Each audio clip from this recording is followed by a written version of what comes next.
Olá pessoal, tudo bem? Como passaram? Retomando então os nossos estudos de processo civil, vínhamos tratando da prova testemunhal, né? Tivemos oportunidade de trazer algumas questões iniciais a respeito dessa modalidade de prova em espécie prevista no nosso Código de Processo Civil. E paramos quando íamos falar dos deveres da testemunha, né?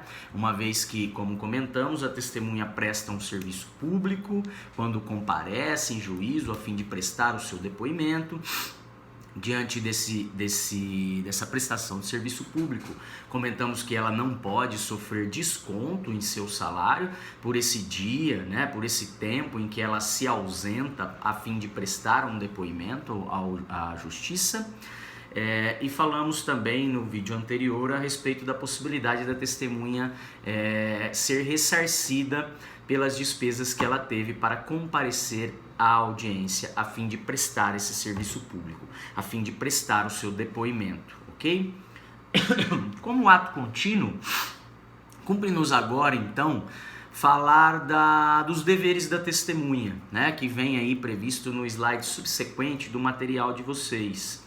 E com relação aos deveres da testemunha, né, o primeiro deles é comparecer em juízo no dia, hora e local designados para prestar o seu depoimento, tá? Então,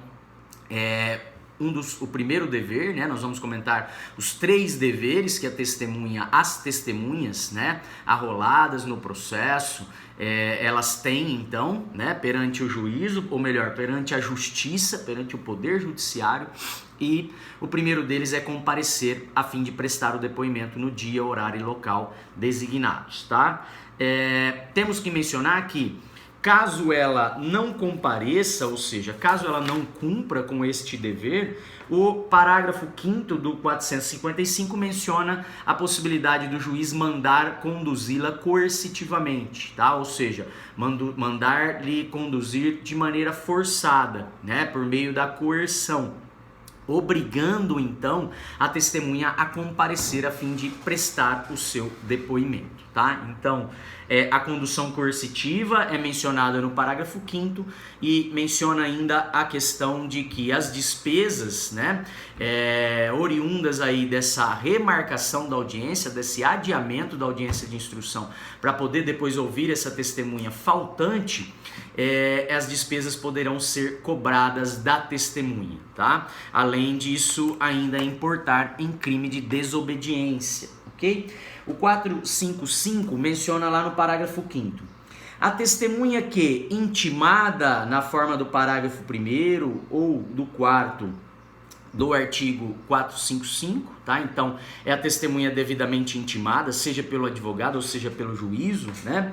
E que deixar de comparecer sem motivo justificado, será conduzida e responderá pelas despesas do adiamento. Tá? Então, assim, ela tem que ser advertida do seu dever de comparecer em juízo a fim de prestar o depoimento. Essa advertência consta do mandado de intimação que é entregue à testemunha, né?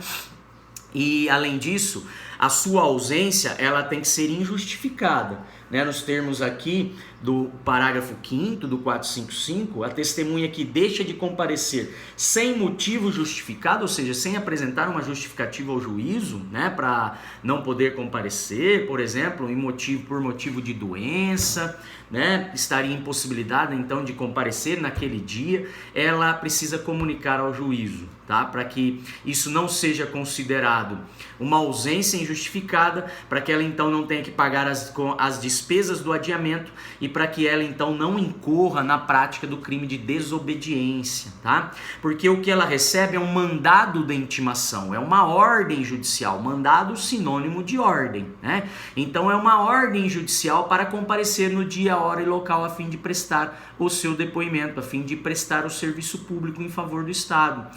E se ela não faz, ela incorre na prática criminosa prevista no 330 do CPC, que é o crime de desobediência, no caso a ordem do juiz, ok? Lembrando que essa advertência deve constar expressamente do mandado, ok? O segundo dever da testemunha seria o dever de prestar depoimento, tá? Então, além de comparecer, ela tem também que prestar o seu depoimento, tá? A testemunha, ela não pode se recusar a depor, tá? E ela, na verdade, ela é advertida com relação a este dever, né? Também na oportunidade da audiência, né? O dever de prestar o seu depoimento, né? Porque constituiria crime de falso testemunho ela comparecer à audiência e não prestar o seu depoimento, não ser ouvida, então, né? Se recusar a depor. Constitui crime de falso testemunho por calar a verdade, né? Lá no artigo 342 do Código Penal, que prevê o crime de falso testemunho, diz assim: fazer afirmação, o tipo penal, né? Fazer afirmação falsa ou negar ou calar a verdade como testemunha, tá? Então, calar a verdade como testemunha é aquela que comparece em juízo, mas se recusa a depor, não quer prestar depoimento, não responde às perguntas formuladas pelo juiz, né, a fim de esclarecer os fatos que estão sendo objeto de análise judicial, que dizem respeito ao mérito do processo, ok? Então, segundo dever, né, o primeiro dever é comparecer em juízo a fim de prestar depoimento.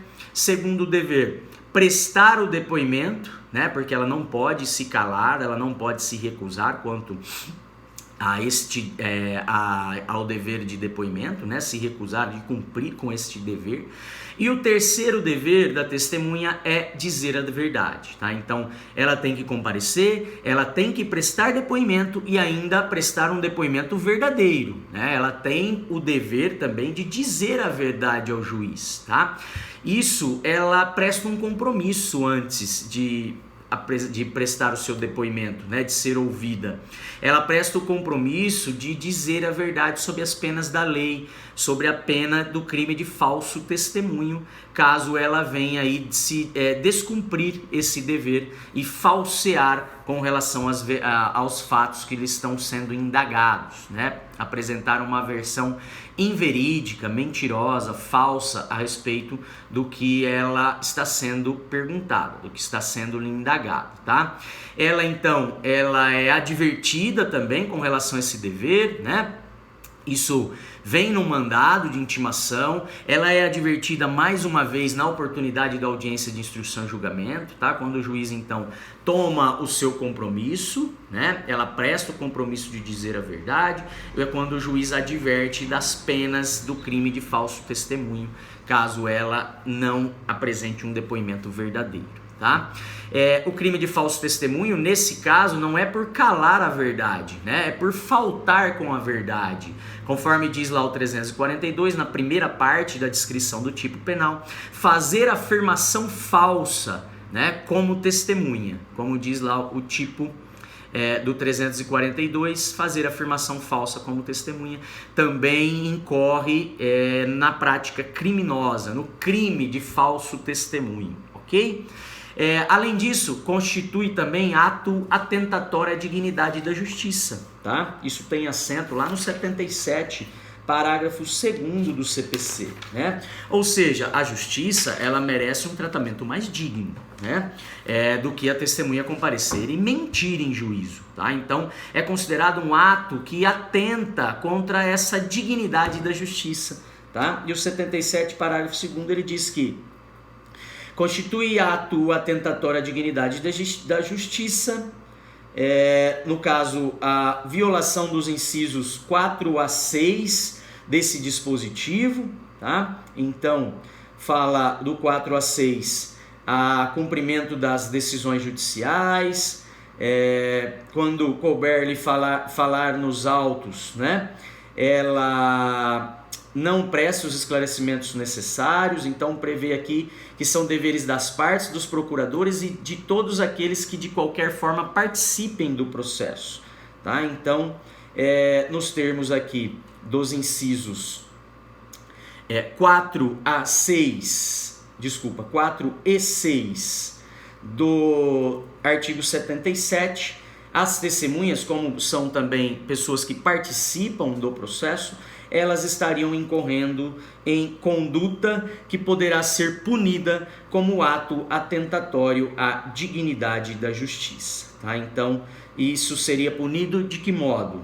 Diz aqui o parágrafo 2º que a violação constitui ato atentatório à dignidade da justiça, devendo o juiz, sem prejuízo das sanções criminais, ou seja, sem prejuízo da instauração de processo por crime de falso testemunho, aplicar ao responsável multa de até 20% do valor da causa, de acordo com a gravidade da conduta. Tá? Então, além de poder responder criminalmente, esse ato atentatório à dignidade da justiça, que é comparecer em juízo e mentir e faltar com a verdade no seu depoimento, na qualidade de testemunha, ainda será considerado um ato atentatório à dignidade da justiça, podendo a testemunha ser multada, né, nos termos do parágrafo 2º do 77 do CPC, por esse ato praticado, né, por esse ato atentatório de não dizer a verdade, certo? Sobre essa questão, menciona ainda o Marcos Vinícius, num trecho de doutrina que recortamos para vocês, que a falta da tomada de compromisso e de advertência, né, por parte do juiz antes de começar o depoimento da testemunha constitui uma mera irregularidade que não afasta este dever da testemunha. Tá? Então, ela não precisa ser advertida para que ela tenha o dever de dizer a verdade. Tá? Então, é uma mera irregularidade, um mero defeito no mandado de intimação se isso não constou. Né? E se o juiz também, antes de tomar o seu depoimento, não advertiu ela e também não tomou-lhe o compromisso de dizer a verdade. Tá? Então é uma mera irregularidade que não lhe retira o dever, esses deveres que nós estamos comentando. Tá? Quando a testemunha for menor relativamente incapaz, o juiz não advertirá da possibilidade de incorrer em sanção penal, mas de praticar um ato infracional que poderá sujeitá-la às medidas socioeducativas do ECA. Tá? Então, caso seja maior a testemunha, ela incorre no crime de falso testemunho previsto no Código Penal. Caso seja uma testemunha maior de 16 anos, né, que não se encontra nas hipóteses de incapacidade de testemunhar, como nós vimos, que é cabível para os menores de 16 anos, tá? Então, os maiores de 16 anos e até 18 anos, né? Então, menores relativamente incapazes, como diz aqui esta jurisprudência, elas prestam depoimento, elas mesmas são ouvidas na presença do responsável, mas quem presta o depoimento na qualidade de testemunha são os menores. E os menores, eles serão advertidos não da possibilidade de incorrer no crime de falso testemunho, né? Porque eles têm, em razão da menoridade, a inimputabilidade, né? Então, nesse caso, sendo inimputáveis, eles vão responder pela prática de ato infracional previsto no Estatuto da Criança e do Adolescente. Então, essa será a advertência feita pelo juiz no momento da oitiva de uma testemunha menor de idade, ok? Tranquilos? Volto no próximo vídeo para falar um pouquinho mais a respeito da prova testemunhal.